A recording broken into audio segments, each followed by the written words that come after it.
What is up, ladies and gentlemen? Welcome to another episode of the Real Estate Marketing Dude Podcast. Today, we're here with some dude I met at the Lab Coat Agent Conference last June or so. And, you know, one of the biggest things that I see a lot of agents need or always are talking about is scripting. What do you say at this particular time? What do you say at this time? What do you say to this person? What do you say at that person?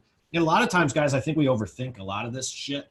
But so today we're having on probably one of the top quote unquote scripting guys, I would say, in the real estate industry. And this guy is like a Casanova with his words. So ladies, if you're listening to this show right now, honestly, you might get a little excited just by hearing this guy talk because nice. he knows what to say. He's got big blue eyes. He's a silver fox. No, I'm just joking. We're going to go through and introduce our guest right now. His name is Mr. Dale Archdekin, and he's awesome at scripting. This is what he does for a living. So, Dale, go ahead and say hello to our listeners really quick. Hey, everybody. Thanks for having me, Mike. It's such a pleasure, man, and an honor to be interviewed by the dude himself. I'm happy to be here. Cool. Tell our listeners a little bit more about who you are, where you come from, what you do, and then let's get into this. Yeah, so what I do now is I have a coaching and training company called Smart Inside Sales, and we help teams and agents increase their lead conversion and their productivity so that they can drive more return on investment from the leads and the marketing they're doing without spending more money on it. Because, you know, if I can put an additional $50,000 or $100,000 a year into somebody's pocket from the efforts they're already making and the money they're already spending, that's well worth it for them. Yeah. And so what we do is, you know, we offer coaching and training by application to see if they can join our flock and come in and reap the reward of doing that. Do you want a little bit of background, like why please. I got to the point where people want to pay me money for that to happen? Yeah. Tell us sort of what your background was, how you sort of came across this and whatnot. Yeah. So I'll give you the short version. And after I got into the real estate industry, I personally spent, when I got into the business, I didn't have any money. I didn't have any money to invest, to market, to do anything like that. And all I knew from my experience of like working in a call center in high school way back when is that I could pick up the phone, talk to people, and make business happen, right? And so, I mean, I knew it in theory, but I wasn't that good at it. So I got into the real estate business because I had never sold real estate before, but I was like, I need to be talking to people. I knew at least that much. Sure. So I actually got a little bit of training, got some coaching on how to make cold calls. So at a certain point, I started doing that and grew to the point where I was one of the top listing agents for expireds, withdrawals, and first sale by owners in my market. But then I started to get burned out, and I joined forces with another agent who had a team, and they were primarily referral based. And they had just invested in a brand new website, but the agents didn't know how to convert those leads. And they just thought they were, it's like, hey, they cherry picked them and everything else was crap. So this agent came to me and he was like, hey man, you're like a ninja on the phone. Can you come and work these leads for me? And I was like, listen, I'm getting kind of burned out doing this myself. How about we find other people and teach them how to do what I'm doing? So we worked together and I developed a system over time where I could take a stranger off the street and with our leads, they could produce another 40, 50, even up to 60 transactions in the first 12 months. So then I took that and went on the road and created a coaching and training company so that I could spread the love across the world. Very cool, dude. What is this? Isn't this? You can see this all the time. It's like, what do I say? How do I say? Like people ask for a script for like an open house. I'm like, bro, just say hi. Okay. Say hello, walk them around the house. Yeah. You know, like you don't have to overthink this stuff, but let's start the basics with this. Yeah. What would you attribute to the most important components of scripting overall? And let's start by talking about online leads. Yeah. Okay. So the thing that we have to understand is that people, if you do this from the most basic, Mike, somebody's either looking for a salesperson right now or not looking for a salesperson right now. Let's make it that easy, right? Yep. If they're looking for a salesperson right now, you nearly have to completely shit the bed to mess that up, right? It's true. Yeah. Because basically anything that comes out of your mouth, whatever you ask them is going to be just fine, but you might miss some things. So what's really important is that the majority of the leads that get produced in the real estate industry right now is people not looking for an agent. When they're not looking for an agent and you know that, just be straightforward and direct in terms of asking them who they are and what they're going to be doing. And then it kind of branches from there, right? Now, the person who's not looking for an agent is either willing to talk to you or not willing to talk to you. It's true. If they're and willing, and you're saying this because most of these leads are like asking for a list of homes, for example, or they're looking for like information. Just they could be curious, right? They're just, what do they call it? Looky lookers or whatever the hell they call it. Yeah. But yeah, that makes sense. That's interesting you say it that way. All right, go keep going. I do want to know. Because what I teach, I have this whole course that I teach, and part of the foundational trainings that we do with teams and agents is we teach them all these principles of having conversations with people, all these principles of converting leads, because scripting doesn't really work. The minute that a lead doesn't follow your script, you're effed, right? You don't know where to go. Now you're kind of floating and you got to figure out what to do. So what we do instead is we teach principles so that salespeople can have comfortable conversations with virtually anybody, even somebody who's shouting at you. You can have a comfortable conversation with them without any like diagram to follow, because you don't need it. And if we teach you those principles, it makes it much easier. But back to me just sort of condensing it down to, do they want a salesperson? Do they not want a salesperson? Let me give you the examples of doesn't want a salesperson. Sure. I just registered on your website. How much is that house on whatever street? Do you know how big that yard is? Right? Yeah. I just clicked on an ad on Facebook and I saw some pretty houses. Those people are not looking for an agent, right? And then you're going to reach out to them, and they walk into an open house. How many people walk into an open house because they're looking for an agent? 0. Virtually, maybe one. Let's be optimistic. 1 out of 50 walk into that house because they're like, I need an agent to help me, right? Yep.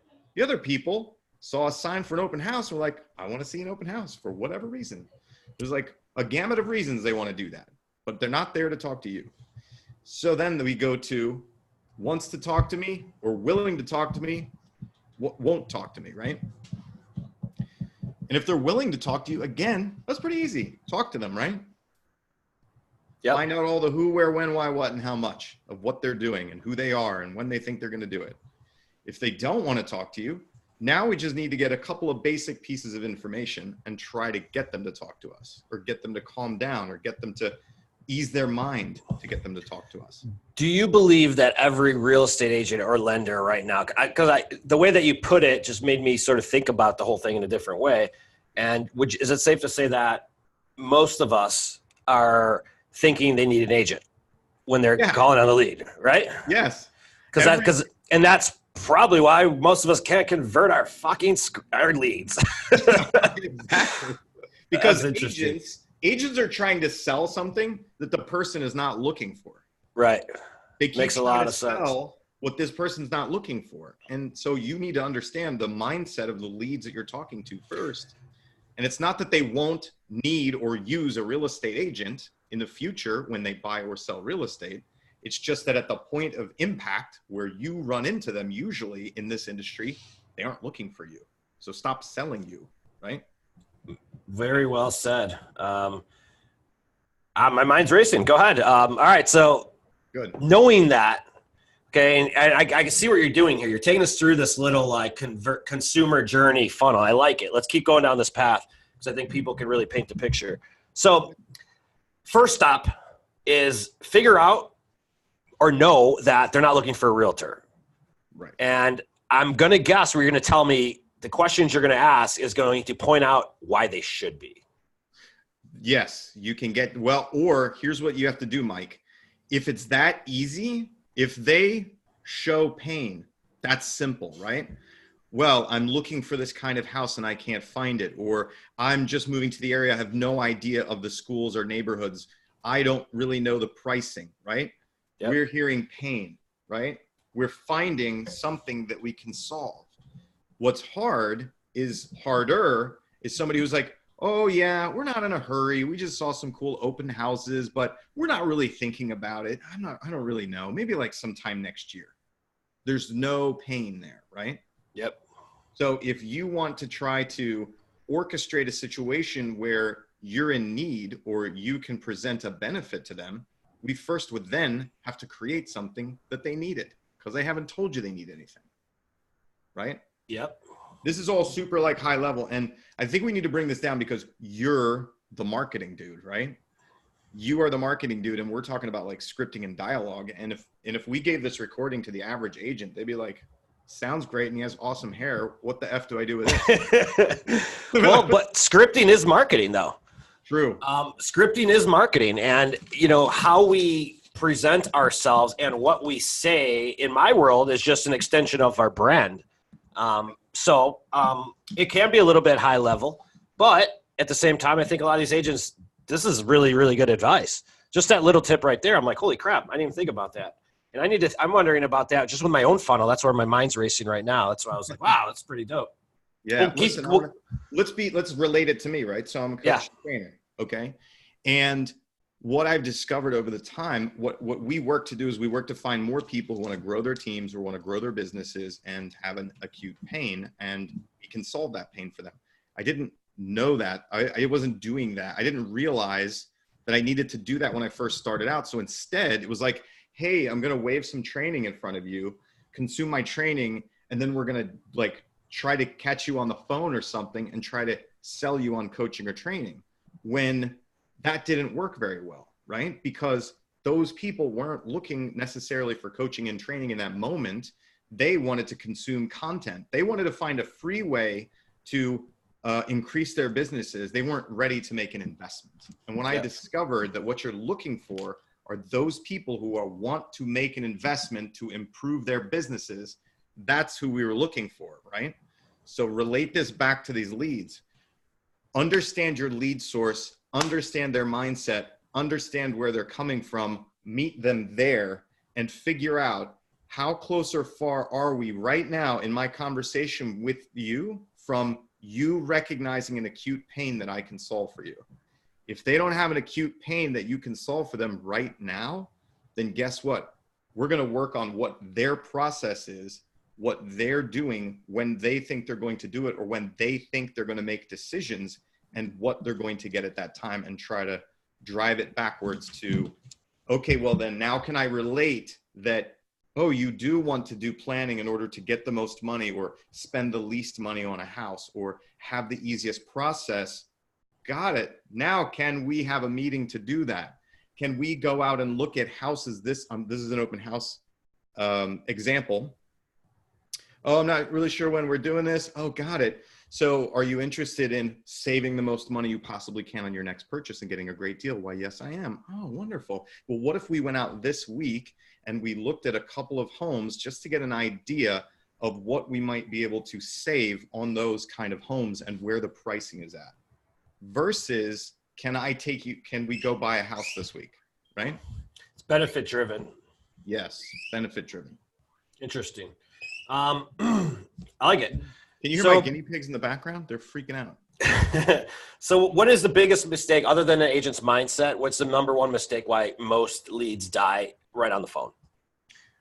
So when you said on the phone, meaning the agent is actually doing follow-ups. Yes. Email, text, or phone, but it dies. Yep. Okay. Usually it dies. The first reason that it dies is because you try to push them too fast. This is totally counterintuitive to all the sales training. And in fact, even if some people go through my training, the first key thing we teach them, every salesperson, is now, sooner, or logical next step, right? So every conversation that you have, I want to find out, can we do it now? Can we buy now, list now, sell now, meet now, reduce now, make an offer now, right? Go shopping now. We teach that. And then if you can't do it now and you ask into that and you really understand why now can't possibly happen and won't happen, then you move it to sooner. Okay, great. Can we do it sooner, right? If they convince me that it can't be sooner, won't be sooner, doesn't make sense to be sooner, now we focus on what's my logical next step with you. And that's really just developing with the lead their process to get from here to whenever they have bought and they have sold, right? And sort of talking them backward through the process so that I can put myself into those touch points rather than just a random follow-up. I'm going to call you like once a month or so and see where you're at. That's not a logical next step, right? So the reason I just gave you that little scenario is because that's one of the key founding things that we teach. However, I just said something totally contradictory, right? Which was that it dies when you try to push them too hard or push them too fast. It dies when a salesperson is speaking to a lead, and no, remember, a lot of these leads aren't ready to do something right now, right? So it dies when the salesperson, instead of hearing that they're not ready to do something, tries to artificially convince them to do something now. Yep. Let's just relate this to dating and make it really simple for everyone to realize this. So guys on your treadmills right now, have you ever asked a girl to like sleep with her on the first date? And did you not? Have you ever made the mistake of asking a girl to sleep with her on most any date? Yeah. Way into that kind of thing.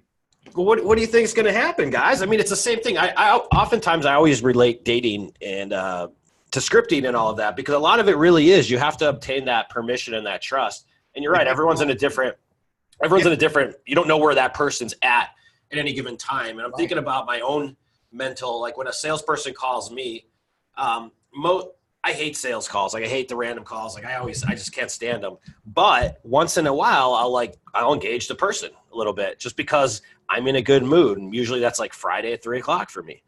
Right. So you don't really know, what the state of mind that person's in, but that's interesting on how you have a way to sort of handle that. Yeah. And let's use your dating analogy. Yeah. So what I'm talking about, you walk into a bar and you see, and this is for my guys or my girls there, right? So you walk into a bar, you see an attractive, the reason this breaks down, sometimes guys are usually aggressor, right? So we can relate to this. From my experience, I mean, you know, I didn't do all that well that women were just coming into the bar and walking up to me, right? So it's hard to use that analogy for that, but basically you walk up to the person and you're like, hey, would you like a boyfriend, right? Or even, hey, do you like guys? And they're like, I sure do. And you're like, oh, got it. That's great. And so do you plan on having a boyfriend in the future? Yeah, probably. I'm sure that will probably happen. And you're like, great. Can I be your boyfriend now? And they're like, I'm not ready there, right? That's kind of weird. So that's where the leads die a lot of the time, right? Totally. Instead of you mean you've got some positives here and you're trying to get married or you're trying to, you know, start dating. And they're like, oh, hold on a second. We just made a big jump here. Right. But the problem is then they're like, well, Dale, what do I do with these people who aren't ready to do something now? That comes down to if we can create a logical scenario for why they would meet with us, what, you know, you have to develop with them what their need is. And early on, it's information, it's experience, it's something like that that they would be willing to get in order to trade time with you. And then you have to make that offer rather than, you know, if you're looking from their perspective, anytime somebody talks to a salesperson, one, they expect the salesperson wants to sell them something. Two, they expect the salesperson to say anything to get it and to not let them go. Okay? Yep. Totally. And I bet you that when a salesperson isn't salesy at all, they actually have a way higher. I mean, like, because you're right. Most people are like, this guy's going to sell me something. Like, get this guy off the phone. Like, I could smell his commission breath from here. Right. Yeah. But I could bet you that when you get someone on the phone, they're like, wait, why doesn't this guy have to sell me something? Why didn't he sell me anything yet? Like, I think I like this guy. Is that what we're saying? Absolutely. Yes, definitely. So check this out. I had a Friday. I'm driving home after work. It's like 4:00, going to get my, you know, my 6-pack and all that. And I get a call from my old website. Like I still get leads from my Chicago Real Estate Dude website. So this guy calls me and is a seller, and he has a unit he needs to sell in Lakeview in Chicago. And at first he was being a total dick. I could tell he was sort of like, he called me, right? And he's like, yeah, so first thing he asked, what do you charge? Like not hello, not hi, not how are you? What are you doing? Like the guy was just mad. He was angry. I could tell he was having a bad mood. But this is one of those times I'm like, fuck, I'm just going to engage this guy, see what happens, see if I can convert this for old time's sake. So anyway, I'm not even in Chicago, and I still converted it. But so the guy's like, so he started talking to me. He's like, so I have to do this. Listen, I did this, that. And then I totally shut him down. I'm like, that's like the worst thing. I said, I don't know the exact conversation, but I talked him out of something. He's like, I'm going to go out and sell. I'm going to go put this on the market. I'm like, wait, what? Don't put it on the market yet. And here's what it was. He goes, I think I should be listed at 134,000. I'm like, well, you might as well list at 139.9. You're going to reach the same buyer because they're going to search in the same parameters. And then right there, he was like, oh, and I knew that's when I had him. We were on the phone for 21 minutes. Wow. Right. It was my whole ride home. And I was just talking to this guy. And before we hung up the phone, not only did I give him 2 referrals, but he's just like, bro, thank you so much. I'm going through, like, he opened up like his whole life thing. And what ended up happening was what started off as a very, negative conversation ended up being like we were bros by that time it was done. And he's going through some kind of life situation. My guess is it's probably a divorce. But it's one of those types of situations where he had to sell in 90 days. Like, he has to sell. There's no ifs, ands, or buts about it. Yeah. But he told me his whole life story, like about I'd say 12, 13 minutes into the conversation. From there on off, we were bros. But yeah, I talked him out of listing the house. Wow. That guy loves you. Yeah, he did. He was like, dude, you're awesome. I just gave him honest advice. So I just gave him honest advice. I was like, that's actually the worst thing you could probably be doing. And no, that some realtor asked him for 6%. I'm like, you could probably get 5%. Realistically. He's like, thanks, man. He's like, that's what I thought too. I'm like, all right. But it's just you earning that trust. It was interesting that you say that because that's exactly what we did. I talked him out of using me. Yeah. And he still wanted to use me. Yeah. So let's go back to the scenario, right, where leads die. The other place that leads die is that agents actually don't ask for the appointment. Believe it or not. And I listen to thousands of hours of calls. I do a regular web show in a giant, Facebook group that shall not be named unless that's cool. Every week, and we review those calls, and we pull out. It's very frequent that what we hear is oftentimes things die with the agent closing too fast, or the agent not closing at all, right? And the third way that it dies is the agent is in there, the agent's asking questions, trying to develop something, and then they hit resistance. I'm not going to do it now. Not going to do it with you. Not going to do it at all, whatever it is, right? Or I'm going to do it some other way, whatever it is, buy or sell. I'm not ready to talk to somebody right now. When they hit that resistance, they either bail, right? They just totally give up. And they're like, oh, okay, call me if you need something. Or they do the other wrong thing, which is go straight in for another close, right? In the face of resistance, they hit a no. They're like, say yes anyway. Oh, it's no, say yes anyway, right? Yeah. They don't know how to effectively handle resistance in any situation. And when they can learn those things, when they can learn how to close appropriately, tee up an appropriate close, close without giving up opportunities, meaning that they actually do close, and then effectively handle resistance, any kind of resistance, their lead conversion goes up immediately. Yep. Makes a lot of sense. What do you think? What is the, do you know what the status for online leads right now and converting to an appointment? Do you guys have that data by any chance? Like a ballpark?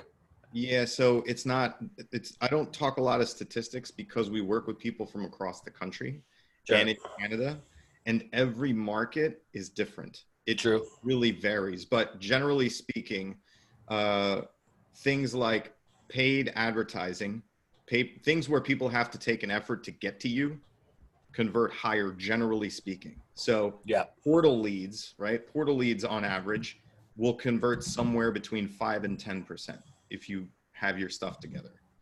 PPC, pay-per-click, things like that, where people have to go out of their way to go down your rabbit hole and end up giving you their contact info in exchange for something. Those generally convert somewhere between 2 and 6%. And then stuff where, and the problem is I have a lot of friends who are lead purveyors, so don't shoot me, please.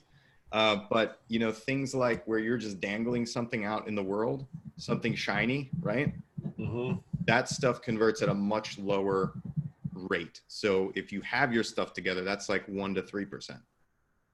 It's interesting. Yeah. I saw Facebook. I saw Travis Tom put out a good stat the other day on video, and he said that Facebook came out with it. And Facebook said the value for consumers, the value of a video, 40% of the value of video is given in the first 3 seconds, and 74% in the first 10, which just tells you the beginning of the video is the most important part of it. But I imagine the exact same thing with inquiries or leads is like, and how you respond. Like I remember one of my agents once. This guy was the worst on the phone because he was so monotone. And like literally, so we'd run absentee owner campaigns, and we'd get leads, lots of them, and people would call in and he'd go, "Hello, this is Jadaz. Hold on a second. Can I grab, let me," and then when people called, he said, "Hold on a second. Let me grab my pen and paper so he could take notes on them." And I'm just like, bro. And I had these calls recorded. I'm like, dude, you cannot convert these. They're like begging you. And it's creepy. That's crazy. Yeah, but it's just funny. So how important is that with the tone on instant, the first impression, like how on a phone call specifically? If the caller was monotone, yep. That guy would have been perfect. He'd have been 100 for 100 with monotone people. Interesting. With high energy people, he's not going to win, right? With, chatty people, he's not going to win. So it really matters a lot. It's all about, if we're talking phone, that's voice to voice, right? Similar to face to face, because it's tone, inflection, all that kind of stuff. If you match that other person all the way down to even using their words, we teach that you use, when they answer the phone, whatever word they use to answer the phone or how they answer that phone is how you answer them back, right? Yeah, they say that's hello, awesome. You say hello. They say hi, you say hi. They say, who is this? What do you want? I'm so-and-so, this is what I want, right? Like that kind of level of rapport, because you don't have a lot else. Match them Not up. just mimicking what they're saying, and then they're more like, I like this Absolutely. guy. Because think about it this way. It's not so much that I'm going to like you because I said hello and you said hello, but I said hello because that's what I think people should say when they talk to other people. Well, guess what? I'm going to say what you think people should say. How about that? Now I'm going to at least sound within your ballpark, and I'm not going to be different from you. Mm-hmm. You should see, Dale, the amount of times I drop an F-bomb in the first conversation when I meet with somebody. And most times they expect it. But once in a while, a couple people bounce. And they don't like it. But I will say that overall, I get a lot more people interested because I'm just it's how I talk, Yeah. But they're also the same way, too. They're also potty mouth fucking Right. sons of a bitches, trust me. They're not church going like Right. And you also find clients that you click with, which totally is great, you know. I totally do. Yeah, and I think that works good for what you're doing. If you are, however, for instance, we train a lot of ISAs. I don't want only the people who click with that ISA. That ISA better click with as many people as they can. Sure. Right. No, that makes a lot of sense.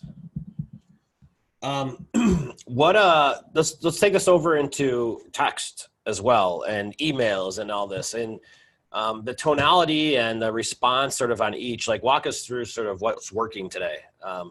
Because didn't a new iOS update or something come through where you're no longer going to be able to take calls from people that aren't on your phone or something like that? And can you explain that? Yeah, it's an option that you can set on your Apple phone, on your iPhone, where you can automatically reject calls or necessarily send them into voicemail if they're not in your Rolodex, right? Wow. Not in your contacts. That's a big deal. Yeah, so there's a pretty high percentage of people out there with iPhones. It's like 50-something%.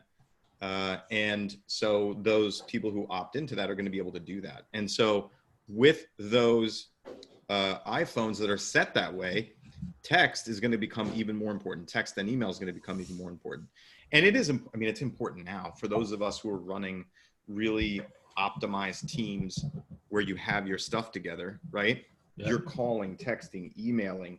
You're depending on the lead source, you're messaging, you're doing social messaging, right? You're sending out blast voicemails, things like that. So those teams are doing a lot of different ways to make sure they get in front of people, because a lot of people don't answer their phone anymore. I have a voicemail on my phone that says, please don't leave me a message. First of all, I don't answer my phone that often. Second, it says, don't leave a voicemail, text me, right? Yep. Because I don't listen to it. So if you aren't doing that now, you need to be texting, you need to be emailing, you need to be doing all of those things in order to get in front of your lead, and do it all at the same time. Don't get a lead in, try to call them today, and then wait till tomorrow to text them, and then wait till 2 days to email them. You do it right now. Call, then text, then email. And it, depending on the lead, social media message. Or if the lead comes in social media, you start social media, right? Work your way backwards. So what you need to be saying in those things is, it depends on where the lead is at. If it's a brand new lead, I want you to think the polar bear joke, right? For like that pickup line. How much when you walk into a bar up to a hot chick, how much does a polar bear weigh? I haven't heard that one. Shoot. Enough to break the ice. My name's Dale Archdekin. Nice to meet you. Nice. Yeah, it's like a terrible, corny pickup line, right? Yep. I want you to think brand new lead. It's polar bear pickup, right? You just need to get them to break the ice. That is the hardest thing to do. So, Mike, let's do a little quiz, right? Shoot. Now, you end up a lead in my system, right? You go onto my website and you register, or you see a shiny thing on social media and you click on it, right? Now you've given up your contact information and you're like, it's coming, right? Yep. It's coming. Okay, now you get either a voicemail or a text message or an email that says, hey, thanks for registering. My name's Dale Archdekin, and I'm a real estate agent in this area, and I'm awesome, and I really love to help people. And if you want to buy a house or sell a house anytime in the future, or any of your family ever do, please reach out to me and let me know. I'd love to help you with any questions. Signed, Dale Archdekin, real estate extraordinaire, whatever. That's option one, right? That comes in. Versus, hey, first name, this is Dale. Thanks for registering. Are you planning on buying this year or not? ? Which one of those are you more likely to answer? First. The first one, with all the, oh, I'm amazing, talk to me. Yeah. That's crazy, because more people answer the second one. Really? Yes. Interesting. The very simple question. Because it was simple? Simple. Because it didn't sound like canned salesperson bullshit or whatever. Even if it was true, it's just like, that's too much, dude. That's walking up to me in a bar and asking me if I, want to get married. And so you're making it short, sweet, and to the point. Short, sweet, to the point. Easy question to answer, right? Yep. Now, guess what? They don't answer that first one. In about 3 hours, which one of these are you more likely to answer? Hey, paragraph of information, la la la la la la la, right? Yada yada. Or, hey, did you get my last message? ? Two. Yeah. Right? Yep. Easy. It's polar bear, right? Simple. It's like, that's all I need to do. And that's a simple yes or no. I'll take a simple yes or no. How do you mix up? Because a lot of people also say you got to 7 or 8 times, you got to follow up 6 to 9 times or whatever the numbers are before you actually get someone on the phone, or before you should ever give up on anybody.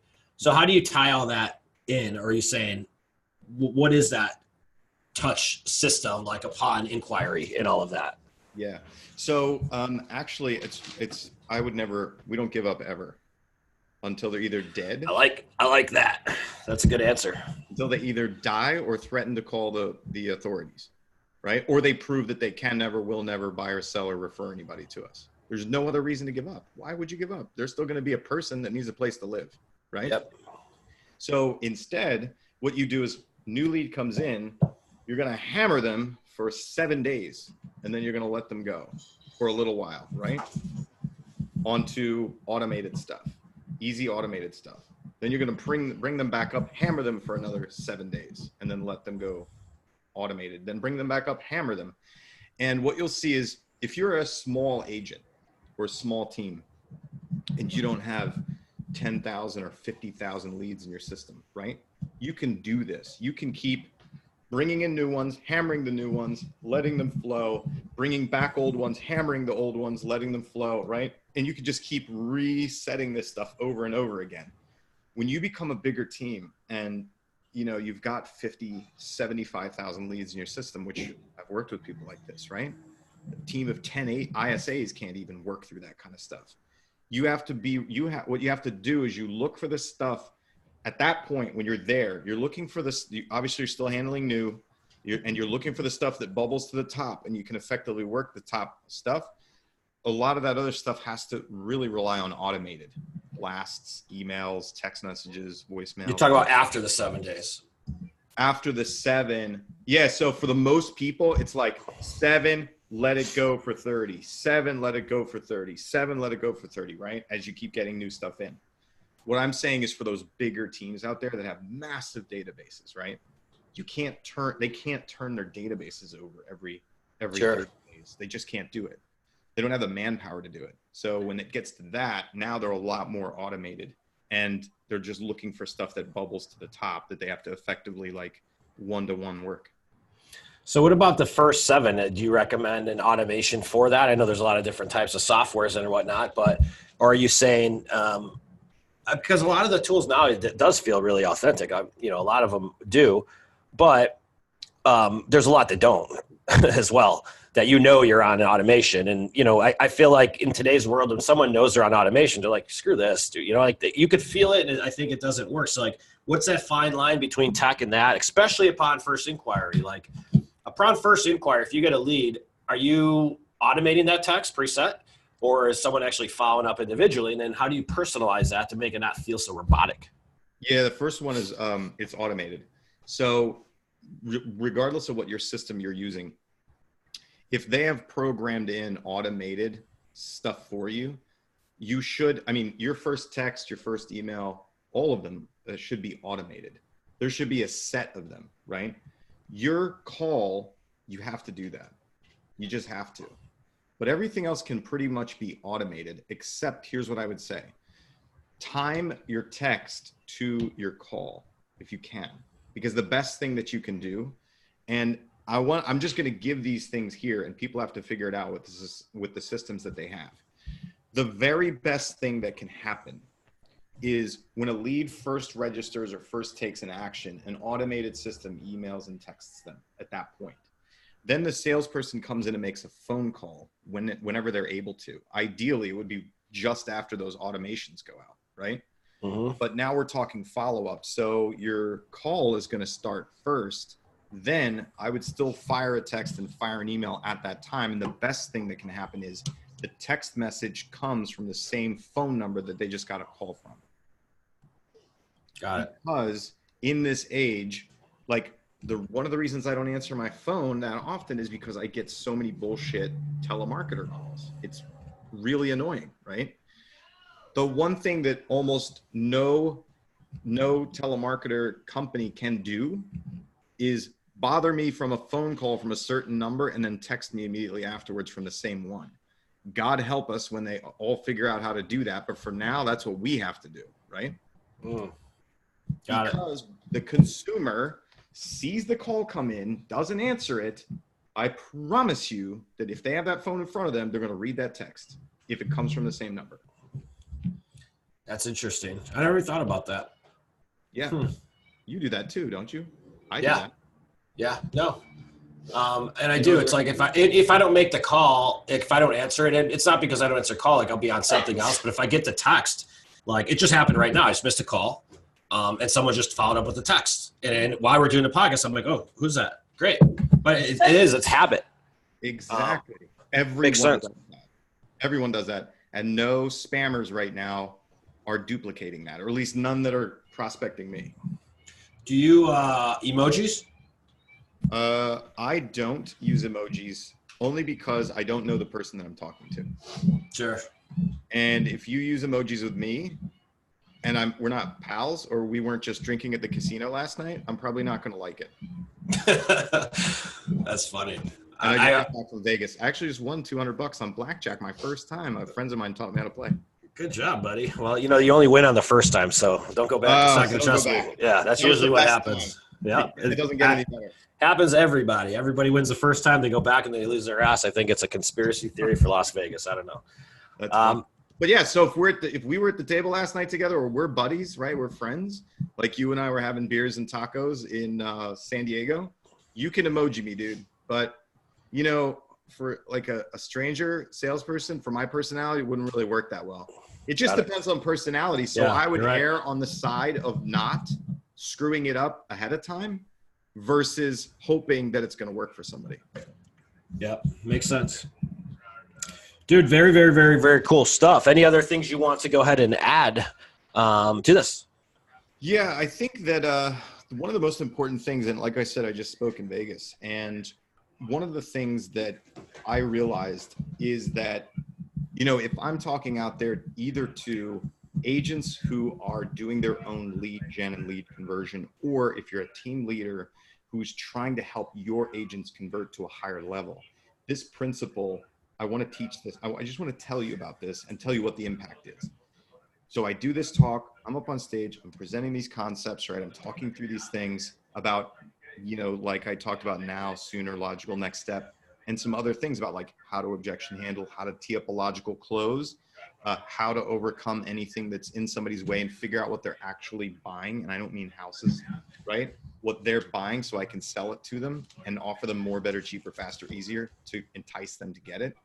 So I'm talking about these things. And of course the crowd's like, oh yeah. Oh, makes sense. Yeah, no, I got it. Yeah, we do some of that, right? So I just taught it to them. And I'm like, okay, I taught this to you. And I know it sounds simple, but I want to see if we can actually do it, right?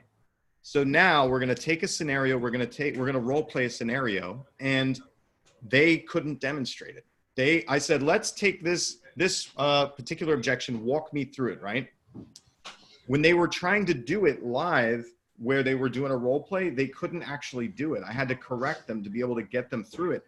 And then once I showed them how to actually do what I was teaching them, that's when the light bulb went off, right? And they got it. And they were like, oh, wow, I actually get it now. So that's from, I think I know what you're talking about, to, oh my God, like now I can kind of do what you're talking about. Now the third step, Mike, is they actually have to go and do this with a consumer, right? Right. It's like going from basic training to actually getting your ass shot at, right? Now you get to go get shot at and see how you do. They usually shit the bed when they try to do that next step. So that's why I'm saying that it's so difficult we can teach these things, but if you want to learn how to actually do it and you want to implement it, the steps are find the people who know how to do it, get them to teach you and practice how to do it in a safe environment, and then have them listen to you getting your ass shot at and see what you actually did, and you listen to it too, and then you rinse and repeat until you can actually do it live. Yep. And I'm telling you, man, if you're an individual agent and you go through that process with yourself a couple of times, you're going to have too much business for yourself. And if you're a team leader and what you're trying to do is get your agents to produce higher and be happy about it and not be scared of it, you got to follow that process with them, and it will make a huge impact. It's probably not even just for lead conversion. This is for everyday conversations. Like these are for dinner conversations. Like you guys could be out.